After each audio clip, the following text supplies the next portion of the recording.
The sound in the background is that of mill tools at a creekside mill being driven by moving water.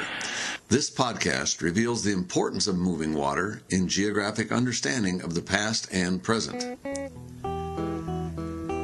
You are listening to a podcast created by the Minnesota Alliance for Geographic Education. Our mission is to help you understand your world better through geography.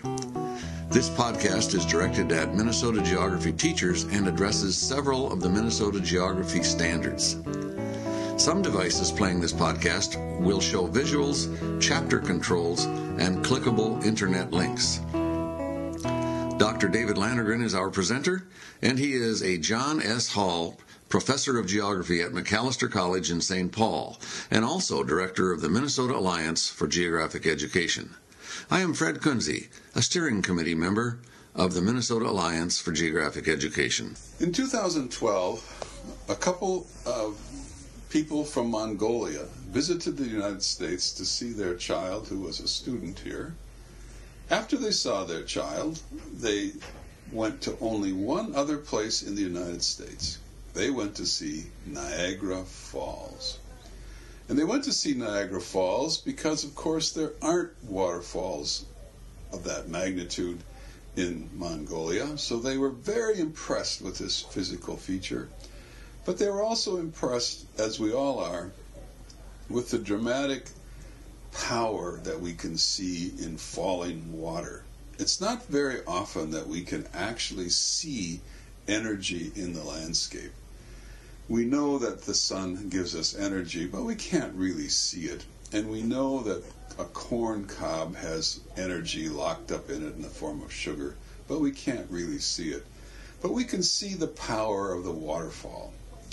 Now, throughout history, people have tried to capture the power of waterfalls, and waterfalls have been given very special places and special meaning in cultures, whether it was the Native American population that lived in Minnesota before the Europeans arrived, who thought what we call the Falls of St. Anthony was the abode of special spirits, or whether it was people coming from Europe intending to exploit all the potential of agriculture in Minnesota and the Great Plains, seeing the waterfall as a place that they could capture energy, free energy, and turn that free energy into some kind of tool that would enable them to profit from the environment.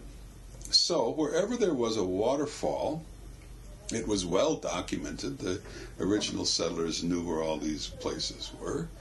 And the first Europeans and European Americans captured ownership of these waterfalls as sites for power extraction. That is, mills, water mills. At first they used the small mills, the small falls to make small mills, and they used them to grind grain and to saw lumber. So we have grain mills and what we call saw mills or lumber mills.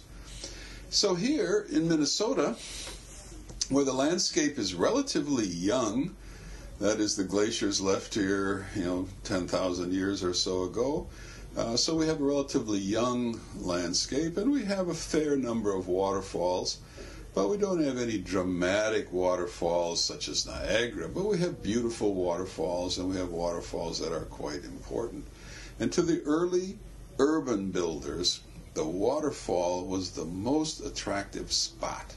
So if you could get control of a waterfall, you were pretty much assured that you would become wealthy. Well, provided you weren't an alcoholic or a foolish person and wasted all this opportunity. But if you were a diligent person with some business sense, you were pretty much assured of success. Now, everybody should look around their region where they're living to see where the waterfalls are. One of the most famous places in Minnesota in the 19th century was Minnehaha Falls, because it was immortalized in the poem The Song of Hiawatha. So people all over Europe who were reading English knew about the falls on Minnehaha Creek. Now, if you go there now, we have preserved that in a park, but it's not such a dramatic waterfall. But if you go to what we call the Falls of St. Anthony and see there the ruins of the milling industry, the delightful landscape that has replaced the milling industry, because people so love to look at waterfalls and feel the power that they build very expensive condominiums with views out over the waterfall.